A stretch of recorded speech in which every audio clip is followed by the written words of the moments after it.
أعوذ بالله من الشيطان الرجيم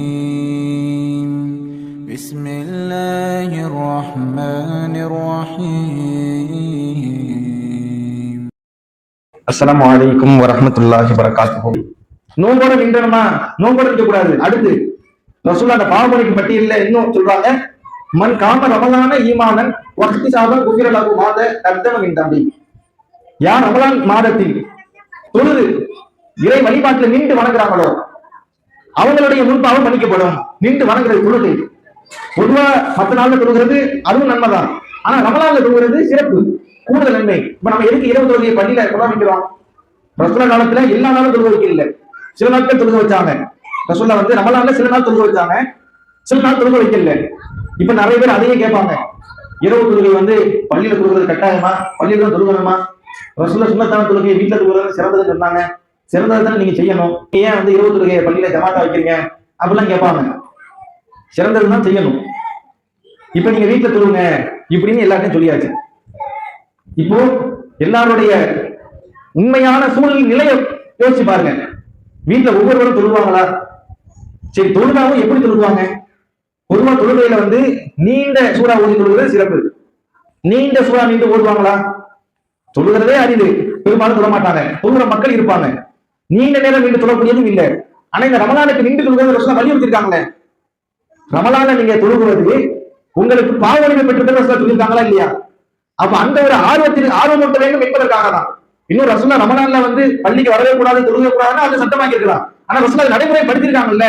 இன்னும் ரசூலுல்லாஹ் எப்படின்னா, சில தோழர்கள் கேட்கிறாங்க, அல்லாஹ்வுடைய தூதரே நீங்க எங்களுக்கு இன்னும் தொழுகையை அதிகமாக்குங்க, இன்னும் நீட்டு ஃபுல் இரவும் தொழுக வைக்கல அப்படின்னு சொல்றாங்க. நீங்க வந்து கொஞ்ச நேரத்தை தொழுகை முடிச்சிருக்கீங்க, முழு இரவு வைக்க மாட்டேங்கிறீங்களே அப்படின்னு கேட்கும்போது அதுக்கு ரசூலுல்லாஹ் பதில் சொல்றாங்க, நீங்க இமாமோடு சேர்ந்து அவர் தொழுகையை முடிக்கிற வரைக்கும் அவரோட ஜமாத்தாக தொழுதீங்கன்னா முழு இரவு தொழுது நன்மை. ஜமாத்தா தொழுவதுக்கு ரசூலுல்லாஹ் இது மாதிரி நன்மை சொல்றாங்க. இரவு தொழுகையை ஜமாத்தா தொழுதோம்னா இரவு முழுத தொழுத நன்மை கிடைக்கும், கொஞ்ச நேரம் தொழுதாலும். அப்ப இது மாதிரியான சில சிறப்புகள் இருக்கிறதுனால அது போல இன்னைக்கு மக்கள் அதை நடைமுறைப்படுத்தாத ஒரு நிலையில தள்ளப்பட்டிருக்கிறாங்க. வீடுகளை தொழுங்க அப்படின்னா அதையும் பெரும்பாலும் செய்யாத ஒரு நிலைதான். ஏன்னா இன்னைக்கு நம்முடைய குடும்ப அமைப்பும் சரி, உலக அமைப்பும் சரி அப்படி இருக்கு. அப்படி இருந்தாலும் எவ்வளவு சூறாக்களை ஓடி தொழுவாங்க. இரவு நேரங்கள்ல மார்க்க சொற்பொழிவு, பயான் போன்ற நிகழ்ச்சியெல்லாம் இங்க நடக்கும் பள்ளியில. இப்ப வீடுகள்ல இல்லங்கள்ல அப்படி நடக்காது. அப்ப அது போன்ற நன்மைகளை கருத்தை கொண்டு நாம என்ன செய்யறோம், இது மாதிரி வைக்கிறோம். அப்ப அந்த தொழுகையில வந்து சுணப்பு காட்டக்கூடாது, ஒரு சோர்வு.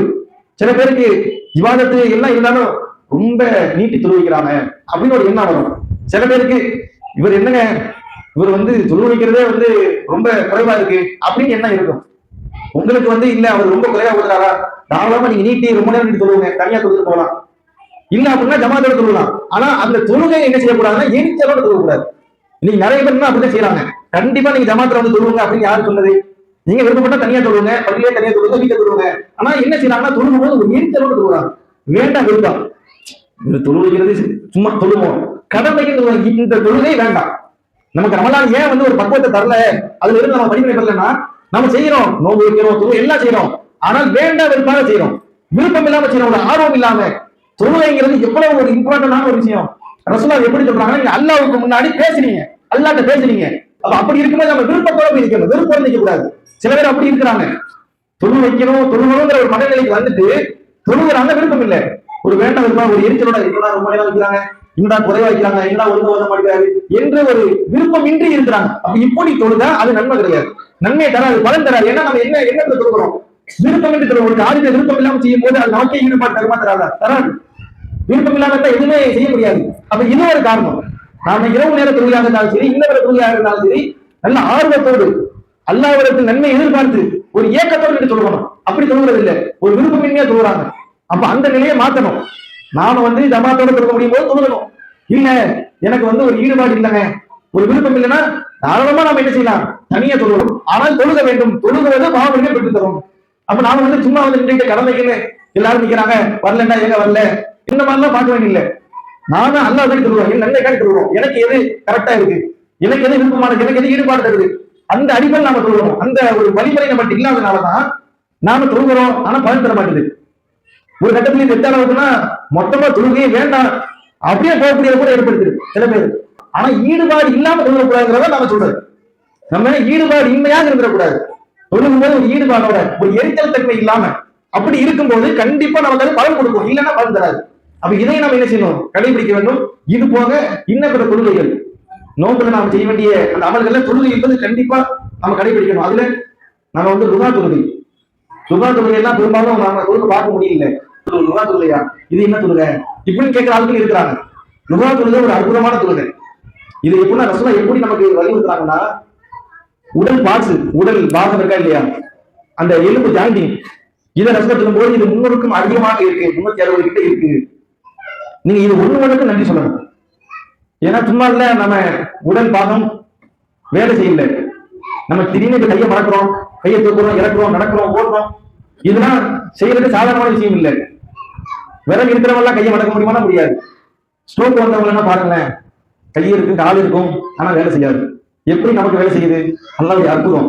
ரசூலுல்லாஹ் சொல்றாங்க, இப்படி உள்ள ஒவ்வொரு பாதத்திற்கும் ஜாயிண்டுக்கும் நீங்க வந்து தர்மம் செய்யறது கடமைன்னு சொல்றாங்க.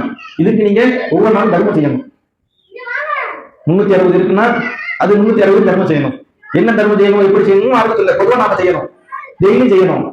இப்ப ரசூலுல்லாஹ் இதை சொல்லிட்டு அடுத்து என்ன சொல்றாங்கன்னா, ஆனா இதுக்கு ஈடா பகரமா நீங்க 2 ரக்காயத்து லுகா தான் போதும். எப்படி சொல்றாங்க பாருங்க, 2 ரக்காயத்து போதும். நீங்க உங்க உடல் பாதத்துக்கு அல்லாஹ்வுக்கு நன்றி செலுத்த நினைச்சீங்கன்னா 2 ரக்காயத்து தொழுக போதும். ஒரு தொழுகையை கொண்டு வந்துட்டு காசு பணத்தை கொடுக்கணும்னு அவசியம் இல்லை, கொடுக்கணும், நீங்க தர்மம் செய்து கடமை முடியலையா 2 ரக்காயத்து தொழுதுங்க. நாம இன்னைக்காவது அதுக்கு நன்றி செலுத்திருக்கிறோமா? நான் உட்பட நம்மளோட சில நேரங்கள் அதுல பெருமளவு துணைப்பு தான் காட்டுறோம்.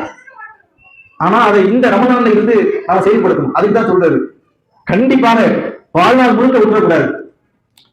இந்த ரமலான்ல இருந்து அதை வாழ்வாக்குங்க, வாழ்வியல ஆக்கிருங்க. அதுக்கப்புறம் அதை விட்டு பிரிக்க முடியாது. ஒரு ஆளுக்கு பழக்கம் வந்துருச்சுன்னா, பழக்கப்படுத்திட்டோம்னா யாரு தடுத்தாலும் நிப்பாட்ட முடியாது. ஆனா அதுக்கு பழக்கமாகணும். இப்ப வந்து ஒரு ஆளு நமக்கு ஒரு சட்டம் போடுறாரு, நீங்க இனிமேல் தொழுக கூடாது, என்னைய தடுக்கிறதுக்கு நீ யாராவது பொங்கி எழுவோம், தடுக்க முடியாதுன்னு ஆர்ப்பரிப்போம், ஆர்ப்பாட்டம் பண்ணுவோம்.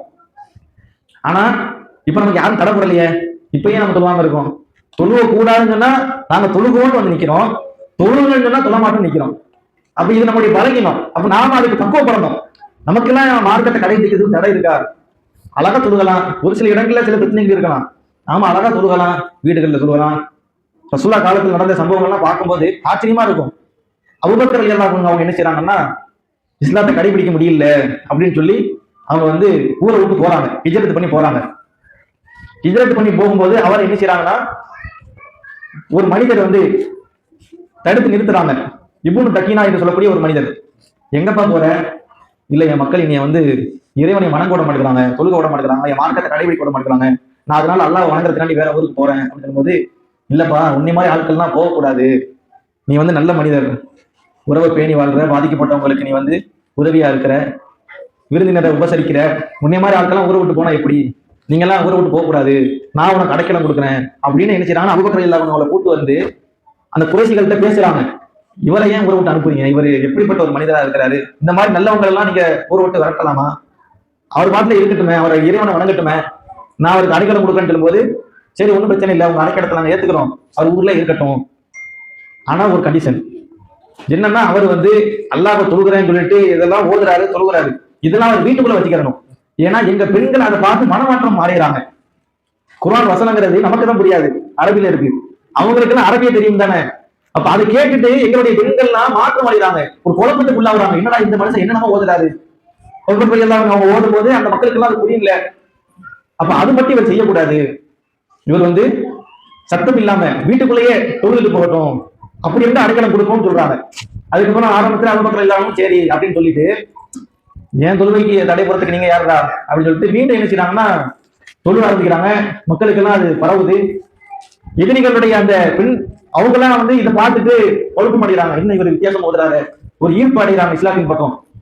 அதுக்கப்புறம் மீண்டும் குறைசிகள் அந்த இப்னு தக்கீனா என்று சொல்லக்கூடியவரை கூப்பிட்டு, இந்த மாதிரி உங்களுக்கு நாங்க மரியாதை கொடுத்து அடைக்கலம் இவருக்கு எதுக்கு கொடுத்தோம், இந்த மாதிரிலாம் செய்யக்கூடாதுன்னு சொல்லி தானே, ஆனா இவர் திருப்பி இப்படி செய்யறாரு அப்படின்னு சொல்லி சொல்லும்போது அவங்க அபூபக்கர் அவங்க கிட்ட பேசுறாங்க, இந்த மாதிரி நீங்க செய்யாதுன்னு சொல்லி தான் நான் அடைக்கலம் கொடுத்தேன், நீங்க இப்படிதான் செய்வீங்கன்னா அது எனக்கு நான் சொல்லிங்க அது நீர்மலா இருக்கும், அது ஏன் கண்ணியத்துக்கு உகந்தது இல்ல, நீங்க அப்படின்னா என் அடைக்கலத்தை திருப்பி கொடுத்துருங்க அப்படின்னு சொல்லும் போது அப்புறம் அவங்க சொல்றாங்க, இல்ல உங்க அடைக்கலம் வேண்டாம், அல்லாஹ்வுடைய அடைக்கலம் எனக்கு போதும்னு சொல்லிட்டு மீண்டும் என்ன செய்யறாங்கன்னா அவங்க தன் தொழுகையை மக்களுக்கு வந்து பிரகடனப்படுத்துறாங்க. அப்ப இப்படின்னா தொழுகிறதுக்கு தடை விதிக்கப்பட்ட அந்த கட்டத்துல தொழுதாங்க. நமக்கு அப்படி யாரு, நீ தொழுதா வீட்டை விட்டு போயிடணும், நீ தொழுதா ஊரை விட்டு போயிடணும், நாட்டை விட்டு போயிடணும் சொல்ற மாதிரி இருக்கா? தொழுவ சொல்ற நிலைமை தான் இருக்கு. தொழுவலேண்டா வீட்டை விட்டு போக சொல்ற சில நபர்கள் கூட இருப்பாங்க, தவிர தொழுவலேண்டா போ அப்படின்னு இல்ல. அப்ப இப்படியான ஒரு நிலையில இருக்கும்போது நாம ஏன் தொழுவ மாட்டேங்கிறோம்? தொழுக என்று சொல்லி எல்லா இடங்களையும் சொல்லப்படுது, நாமளே வளர்ந்து சொல்றோம். அப்ப அப்படி இருக்கும்போது நாம அதை ஏன் விடணும்? அது கடமையா இருந்தா இல்ல சுண்ணத்தா இருந்தாங்க. சில பேர் சுண்ணத்து தாங்க, சுண்ணத்துல ஒன்றும் பிரச்சனை இல்லை. இந்த சுண்ணத்து ஒரு கட்டத்துல ஒரு இக்கட்டான சூழல்ல முக்கியமான ஒரு வழக்கமாக நிற்கும் என்று ரசூலா சொல்றாங்க.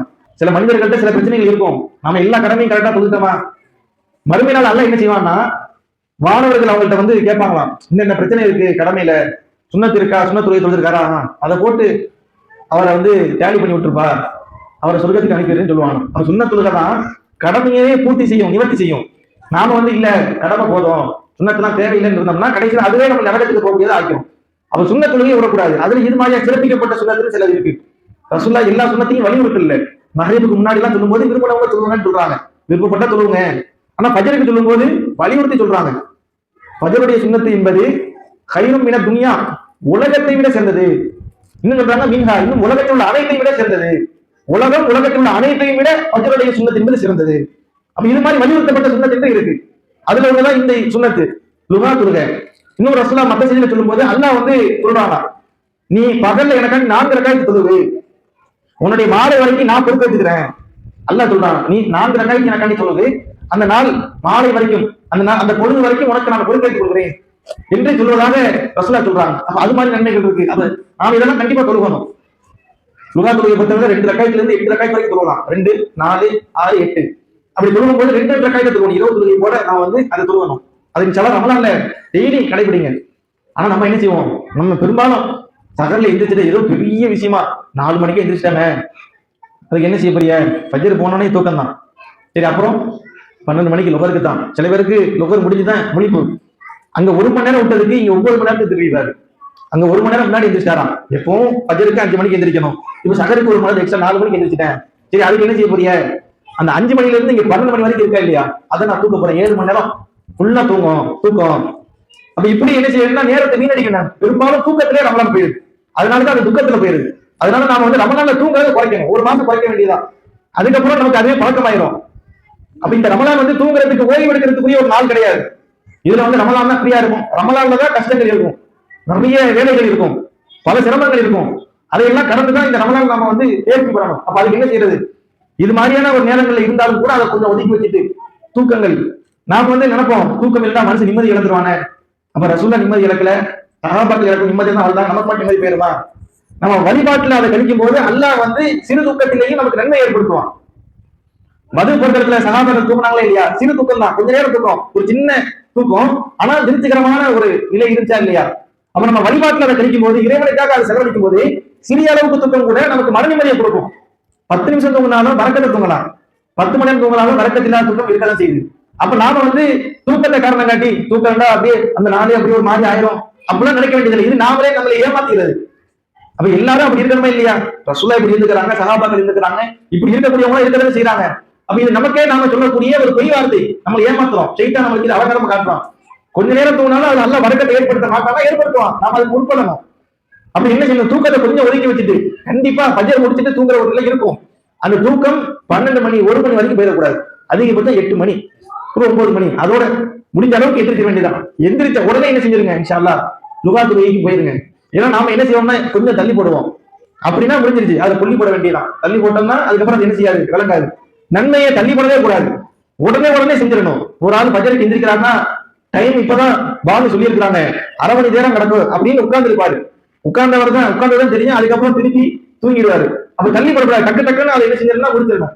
அப்ப கண்டிப்பா என்ன செய்யுங்க, இந்த லுகா தொழுகை கடைபிடிங்க. அது போல இரவு தொழுகை சரி, இது மாதிரி லுகா தொழுகை இதெல்லாம் கண்டிப்பா விட்டுறக்கூடாது. முன்பின் சுண்ணத்துகள் கண்டிப்பா என்ன செய்யுங்க, ஆர்வமா செய்யுங்க. ஆனா இது செய்யும் போது என்ன செய்யணும்னா ஏற்கனவே சொன்னதுதான், விருப்பம் இல்லாம செஞ்சிடக்கூடாது, சோர்வா செஞ்சிடக்கூடாது. ரசூலுல்லாஹ்வுடைய மனைவி என்ன செய்யறாங்கன்னா, ஒரு முறை தொழுகணும் என்று சொல்லி ரொம்ப ஆர்வமா பள்ளிவாசல ஒரு கையில கட்டி போட்டு அவங்க கொஞ்சம் ஓய்வு எடுக்கிறதா இருந்தா கூட அப்படியே சாந்திக்கிட்டே தொழுவாங்களாம். தொழுதுட்டே இருப்பாங்க, திடீர்னு ஒரு சோடு வச்சு அந்த கையில பேலன்ஸ் பண்ணிட்டு அப்படியே தொழுவாங்களாம்.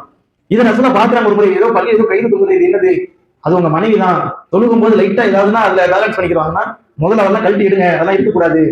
தொழுகைங்கிறது அது ஈடுபாடா இருக்கணும், சும்மா கடமைக்கு எதுக்கு தொழுவணும், அப்பெல்லாம் தொழக்கூடாது என்று சொல்றாங்க. அப்ப நம்ம தொழுகும் தொழுகையை நல்ல முறையில் தொழுக வேண்டும், நோன்பு கரெக்டா வைக்கணும், தொழுகையை கரெக்டா தொழுகணும். இது நமக்கு ரமலான் சொல்லி தர மிக முக்கியமான பாடம். அதே போல அடுத்து நமக்கு மார்க்கம் சொல்றது என்ன தெரியுமா? நீங்க ரமலான் மாசத்துல நோம்பாளியாக இருக்கும்போது வீணான பாவமான தீமையான காரியங்களை விட்டுவிட இல்லை என்றால் அதை விட்டு நீங்க ஒதுக்கல அப்படின்னா உங்க நோம்புல அல்லாவுக்கு எந்த தேவையும் இல்லை. அப்ப நோம்பு நமக்கு என்ன சொல்லி தருது? தீமையில இருந்து தவிர்த்து இருக்கணும், பாவத்தில இருந்து ஒதுக்கி இருக்கணும். அப்படி அதை நான் செய்வேன், அதை தொடர்ந்துகிட்டே இருப்பேன் அப்படின்னா அது உங்களுக்கு பயன் தராது. அல்லாஹ் அதுல எந்த தேவையும் இல்லை. அப்படி எதுக்காது? அப்ப இது நமக்கு ஒரு கூடுதல் சிரமம் தான். நோம்பு வச்சு நமக்கு சிரமம், அந்த நோம்புனால பயனும் கிடையாது, அதுவும் நமக்கு பாதிப்பு தான், பாதகம் தான். அப்ப நாம என்ன தீமையை விட்டு ஒதுங்கணும். தீமையை விட்டு ஒதுங்குறதுனா என்ன? நம்ம வாழ்க்கையில நிறைய தீமைகள் இருக்கும். அதுல முதன்மையான தீமை என்பது நேரத்தை வீணடிப்பது, காலத்தை வீணடிப்பது. இது தீமைகள், இது ஒரு தீமை. ஏன்னா மறுமை நாள்ல சில பேர் நரகவாசிகளா இருப்பாங்களாம். அவங்கள சொர்க்கவாசிகள் பார்த்து கேள்வி கேட்பாங்க, உங்களை சக்கர் என்ற நரகத்தில் தள்ளியது எது? நாம் இந்த செய்தி அதிகமா கேள்விப்பட்டிருப்போம். எப்ப தெரியுமா? நாங்கள் தொழுகையாளிகளாக இல்லை சொல்லுவாங்க. மா கலக்கக்கும் பி சக்கர், சக்கர் என்ற நரகத்தில் உங்களை தள்ளியது எது? காலு லம் நக்கும் மினல் முஸல்லீன், நாங்கள் தொழுகையாளிகளாக இல்லை. வல முத்தகல் மிஸ்கீன், ஏழைகளுக்கு உணவளிக்கவில்லை, அதனால சக்கர் என்ற நரகத்துக்கு வந்திருப்போம். பெரும்பாலும் இந்த பகுதியை சொல்லிடுவாங்க. அதுக்கு அடுத்து ஒண்ணு இருக்கு, நாங்கள் வீணானவர்களோடு சேர்ந்து வீணில் மூழ்கி இருந்தோம். சக்கர் என்ற நரகத்துக்கு போறதுக்கு தொழுகை விட்டது மட்டும் காரணம் கிடையாது, வீணானவர்களோடு சேர்ந்து வீணான காரியத்தில் மூழ்கி இருந்தோம். அப்ப வீணான காரியங்கள் இன்னைக்கு நாம எவ்வளவு மூழ்கி இருக்கிறோம்? பேஸ்புக்கு, வாட்ஸ்அப், ட்விட்டர், யூடியூப்னு போனாலே முடிஞ்சு போயிடுச்சு. நாம ஒண்ணு தேடி போவோம், தானா ஒண்ணு வரும். நாம ஒதுங்கி போனாலும் சைத்தான் சைக்கிள் வர மாதிரி நம்மளையே தேடி வர மாதிரியா? நாம ஒரு வழியில போயிட்டு இருக்கும்போது கும்பல எல்லாம் அவங்க வழியில போனா சைத்தான் வேற வழியில போவான். நமக்கெல்லாம் அப்படி கிடையாது, நாம போற வழியில தான் நிற்பான். யூடியூப் சும்மா போமே, நம்ம என்ன நினைப்போம்? பயான் கேட்போம், ரமலான்ல பயான் கேட்கறது இல்லதுன்னு பயானுக்கு தான் போயிருப்போம்.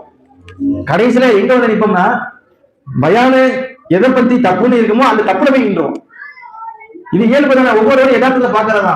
அப்ப இதெல்லாம் நாம முடிஞ்ச அளவுக்கு தவிர்க்கணும். இல்ல நான் பயான் தான் பாக்குறேன், அப்ப இந்த பயான் நன்மையை பயக்கும்னா சரி, ஆனா நன்மையை பயக்கலையே, நன்மையை தரலையே. இங்க நம்ம ஒரு தீமைக்கு போயிடும்னா அப்ப அந்த ஒரு நிலையை நம்ம மாத்திக்கிறணும். நன்மைக்கு தான் போறேன் அப்படின்னா ஓகே, நன்மைக்கு போற மாதிரி போய் தீமைக்கு போகணும்னா அப்ப அதை நாம தவிர்க்கணும், அது வேண்டாம். இல்ல முடிஞ்ச அளவுக்கு நான் கட்டுப்படுத்தினா சரி. அப்ப முடிஞ்ச அளவுக்கு நம்ம என்ன செய்யணும்? வீணான விஷயங்கள்ல மூழ்க கூடாது. இன்னைக்கு பெரும்பாலும் நண்பர்கள் வட்டாரத்துல இளைஞர்கள் நம்ம நிறைய பார்க்கலாம். நீங்க தொழுவ போன இரவு தொழுகை, ஒரு கேரம் போர்டு, கீழே ஒரு டின்னர் இருக்கும் அல்லது ஒரு திண்ணை இருக்கும், 4-5 பேர் உட்காந்துருவாங்க. என்ன செய்வாங்க? கேரம் போர்டு விளையாடிட்டு இருப்பாங்க. போன ரமலான் நம்ம இந்த ஊர்ல பார்த்தோம். இது எப்ப தெரியுமா? லைலத்துல் கத்ர் இரவுல உட்பட எல்லாரும் அருளை தேடிக்கிட்டு இருக்கும்போது இவங்க மட்டும் உட்காந்து சாபத்தை தேடிக்கிட்டு இருக்கிறாங்க. சில பேர் சீட்டு விளையாடுது. நம்ம என்ன மாதிரி ஒரு இரவுல இருக்கிறோம்? இதெல்லாம் எங்க நடக்கும்? பள்ளிவாசல் பக்கத்துல, பள்ளிவாசல் எதிர்த்தாப்புல எல்லாம் நடக்கும்.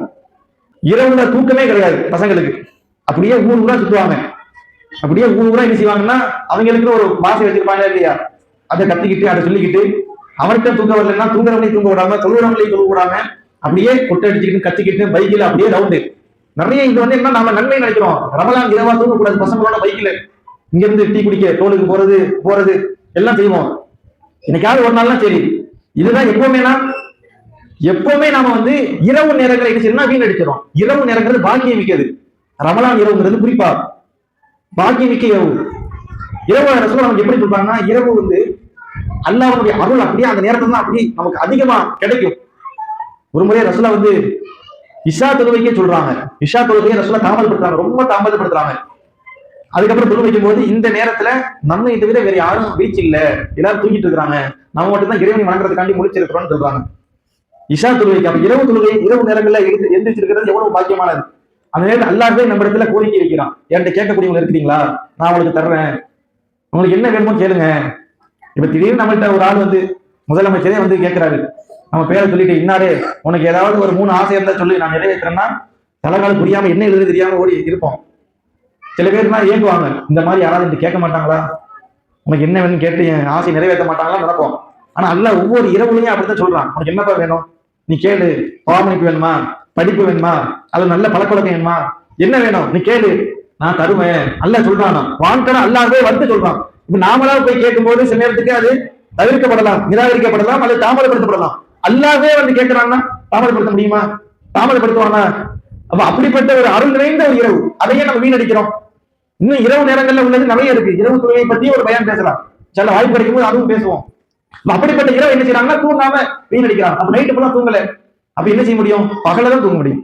பகல என்ன செஞ்சிருவாங்கன்னா அப்படியே தூங்கிடுவாங்க. அப்ப இது மாதிரி வீணான காரியங்கள் என்னவெல்லாம் இருக்கோ அந்த வீணான காரியங்களை ஒதுக்க வேண்டும். அதுக்கு தான் ரசூலுல்லாஹ் என்ன செய்யறாங்கன்னா ஒரு ஏற்பாடு செய்யறாங்க. சஹாபாக்கள் காலத்திலேயே நீங்க ரமலானுடைய கடைசி பத்துல தேவையானது கூட ஒதுக்கிருங்க. இர்திகாஃப்ங்கிற ஒரு வழக்கத்துக்கு வந்துருங்க. ஒரு முஸ்லீம் இன்னொரு முஸ்லீம் செய்ய வேண்டிய கடமை ஜனாசாவை பின்தொடர்ந்து போறது. ஆனா ரசூலுல்லாஹ் அது கூட வேணாம்னு சொல்றாங்க. நீங்க இர்திகாஃப் இருக்கும்போது அது கூட போகாத. ஏன்னா நீ இந்த 10 நாளை வீணடிச்சிடாது. இது அப்படியே அருள் பொங்கக்கூடிய நேரம். வீணடிச்சிடாதுப்பா, ஈத்திகாஃப் இருங்க.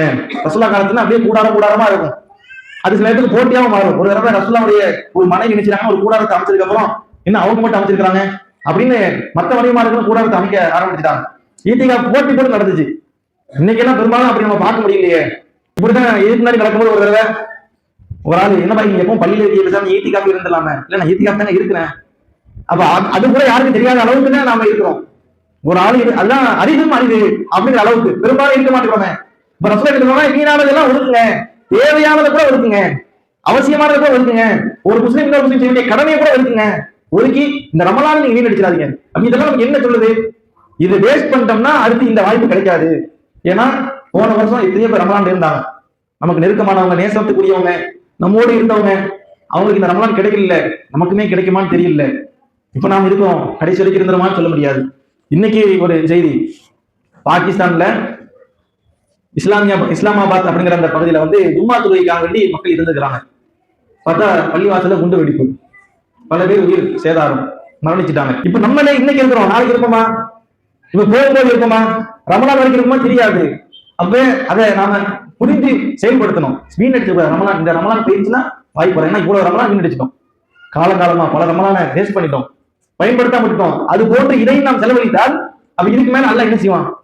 அல்லாஹ் எப்படியாவது ஒரு சொர்க்கத்தை கொண்டு போயிடணும், எப்படியாவது போயிரு, எதையாவது செஞ்சு போயிரு என்று அல்லாஹ் நமக்கு அவ்வளவு வாய்ப்பு கொடுக்குறான். அப்படி நாம அதை வேஸ்ட் ஆக்கிட்டோம்னா இதுக்கு மேல நம்ம என்ன செய்ய முடியும்? அல்லாஹ் நமக்கு என்ன செய்வான்? அப்படி இதையெல்லாம் புரிந்து கொண்டு இந்த ரமலானை நான் வீணடித்து விடாமல் முழுக்க இபாதத்திலேயே குர்ஆன் ஓதுறது, திக்ர் செய்யறது, பாவமன்னிப்பு கேட்கறது, தொழுகிறது என்று என்னவெல்லாம் வணக்க வழிபாடு இருக்கிறதோ அதிலே குறிப்பாக தர்மம் செய்யறது. ரசூலுல்லாஹ் இந்த ரமலான் மாதம் வந்து விட்டால் அதிகமாக என்ன தர்மம் செய்வாங்க, உடனே வல்லதா மாறிடுவாங்க. தர்மம் செய்யறது இது போன்ற எல்லா நல்ல மனங்களையும் நாம அலட்சியப்படுத்தி விடாமல் செய்யணும். இன்ஷா அல்லாஹ் அந்த ஒரு வாய்ப்பை, பாக்கியத்தை வல்ல இறைவன் நமக்கு இந்த ரமலான்ல வழங்க வேண்டும். அதற்கு நாம் முயற்சி செய்யக்கூடிய மக்களாக இருக்க வேண்டும் என்று சொல்லி இந்த உரையை முடித்துக் கொள்கிறேன். அஸ்ஸலாமு அலைக்கும் வரஹ்மத்துல்லாஹி வபரகாத்துஹு.